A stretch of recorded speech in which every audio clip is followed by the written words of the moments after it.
हाल जो है, आइए क्वेश्चंस को सॉल्व करते हैं, उसके बाद फिर आगे चलते हैं। ठीक है, तो देखिए यहाँ पर लिख रहा है आपको कि 5 रुपये में 6 वस्तुओं की दर से कुछ वस्तुओं को खरीदा गया, ठीक है ना, तथा 6 रुपये में 5 वस्तुओं की दर से बेचा गया, तो प्रतिशत लाभ जो है वो कह रहा है ज्ञात करने के लिए।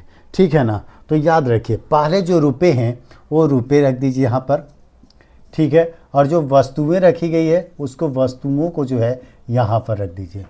अब देखिए यहाँ पर ध्यान दीजिएगा, रुपए है ना, तो रुपए के सामने रुपए रख दीजिए, और वस्तुएं हैं तो वस्तुओं के सामने वस्तु रख देंगे।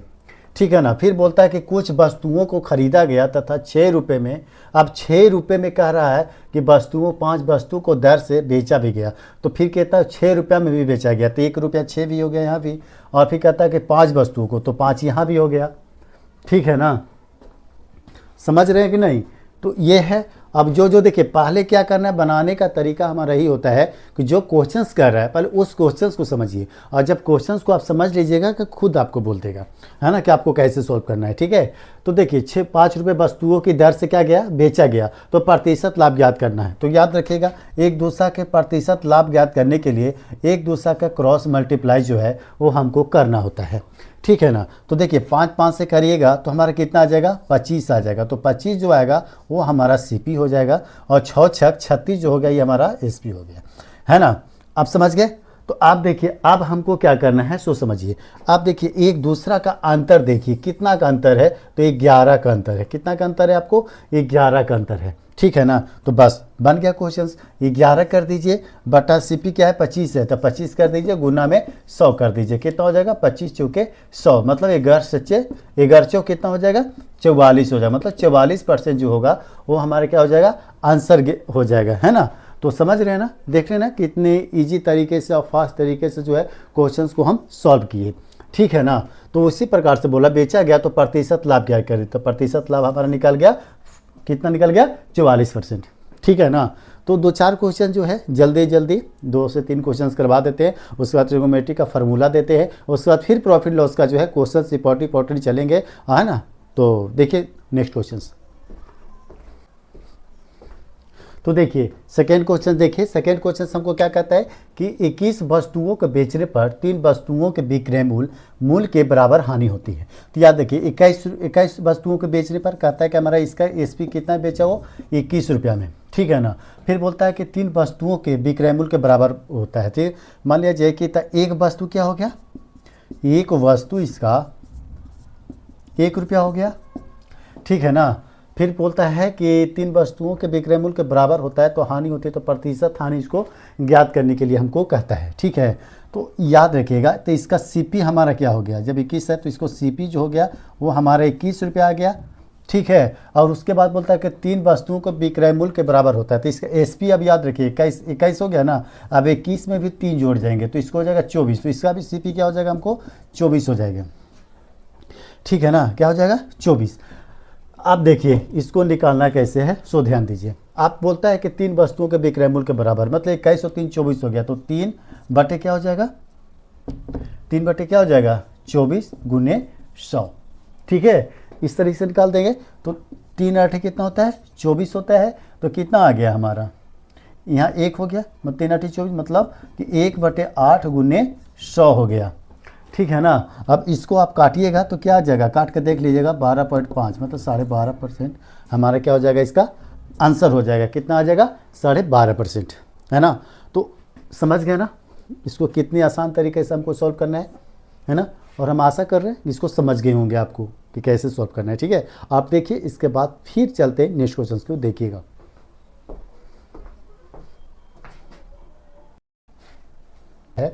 कहता है कि एक व्यक्ति 250 कुर्सियों को बेचकर 50 कुर्सियों को विक्रय मूल्य के बराबर लाभ कमाता है, तो इसका प्रतिशत जो है वो लाभ ज्ञात हमको करना है। तो देखिए ये एकदम सिंपल से आपका क्वेश्चन ही बता रहा है कि हमको कैसे बनाना है ना, ये बहुत बेस्ट ट्रिक है ना, क्योंकि देखिए इसका हमको ये नहीं दिया है कि 250 कुर्सियों को बेचकर 50 कुर्सियों के विक्रय मूल्य के बराबर लाभ कमाता है, तो अब इसको लाभ कमाने के लिए हमको इसको निकालना पड़ेगा, विक्रय मूल्य को दिया तो है नहीं, ठीक है। तो क्या करेंगे, कितना 50 कुर्सी है ना, बस 50 कुर्सी को यहाँ रख दीजिए, ठीक है। 50 कुर्सियों को बेचकर कितना में, 250 में, है ना। बेच करके विक्रय मूल्य के लाभ कमाता है, तो प्रतिशत लाभ कह रहा है ज्ञात करने के लिए। तो 250 में कितना, 50 को, ठीक है, गुन्ने 100 कर देंगे यहाँ पे, ठीक है ना। तो क्या है फिर इसका आंसर आ जाएगा 50, और 250 में अगर 50 को माइनस करिएगा तो कितना आएगा 200, ठीक है, गुन्ना 100, कितना आ गया 100। क्यों निकालें, क्योंकि देख लीजिए कहता है कि 250 कुर्सियों को बेचकर, कितनी कुर्सियों को बेचकर, 250 कुर्सियां का। तो जब 250 कुर्सी बेचेगा तो उसका एसपी हमारा 250 रुपये हो जाएगा, है ना। बेचकर तो 50 कुर्सियों के विक्रय मूल्य के बराबर, मतलब कितना, 50 कुर्सी के विक्रय मूल्य के बराबर, मतलब 50 कुर्सी के क्या हो गया, ये विक्रय मूल्य के बराबर हो गया। लाभ कमाता है तो प्रतिशत लाभ ज्ञात करेंगे। तो 250 भी 50 कह रहा था ना, ठीक है। तो इसलिए क्या कर देंगे हम, 2 जीरो से 2 जीरो कट जाएगा, और कितना होगा 25 दूनी 50, मतलब आंसर कितना आ जाएगा 25%। कितना आंसर आ जाएगा 25% जो है इसका आंसर आ जाएगा। तो समझ रहे हैं ना, हम आशा कर रहे हैं कि बहुत बेहतरीन तरीके से जो है वो आप लोग सीख रहे होंगे, ठीक है ना। तो और एक दो क्वेश्चंस की ओर देखिए, एक क्वेश्चन और सॉल्व करते हैं, उसके बाद फिर बढ़ते हैं नेक्स्ट क्वेश्चन की ओर, ठीक है।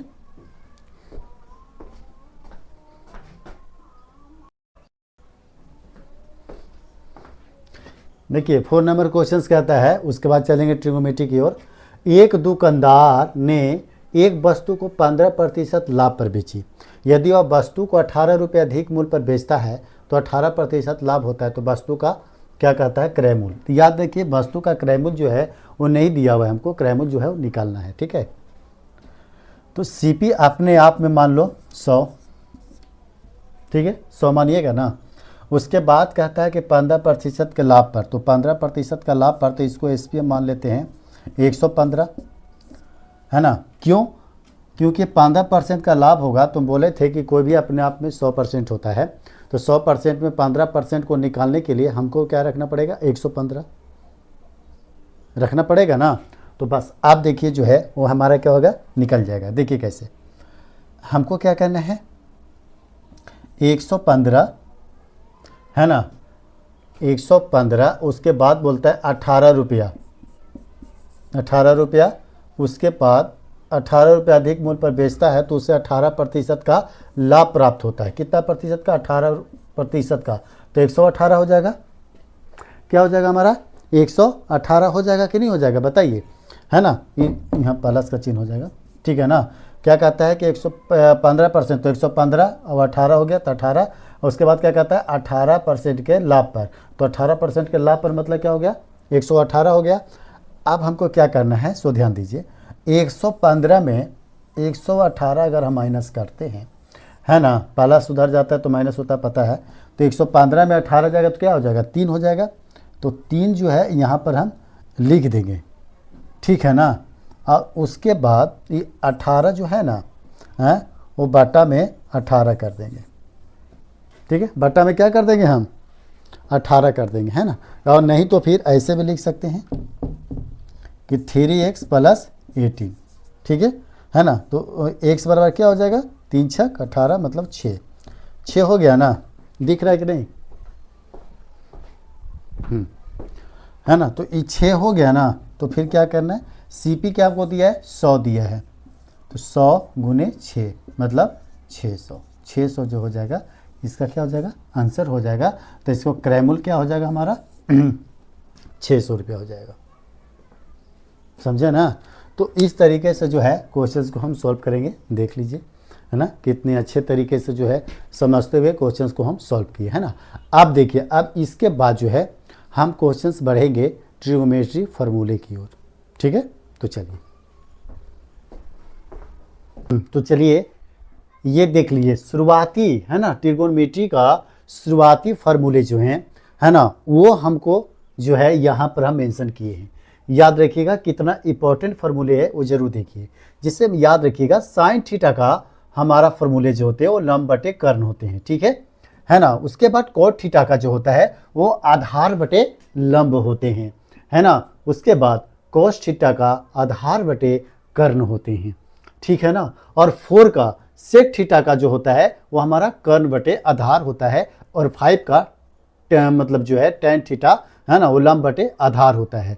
और ये जो है 6 में वो कौशिक थीटा का जो होता है वो कर्ण बटे लंब होते हैं, है ना। और जब हम लोग पढ़ाई करते थे फ्रेंड्स, है ना, तो एक फार्मूला था इसमें जो हमें टीचर लोग देते थे, वो देते थे लाल बटे कक्का, लाल बटे कक्का। इससे जो होता था वो क्या होता था कि हम तुरंत ही जो है कुछ ही सेकेंडों में जो था इसको हम जो याद कर लेते थे और याद हो जाता था, जो आप इसको बहुत बेहतरीन तरीके से जो है याद कर सकते हैं। क्या?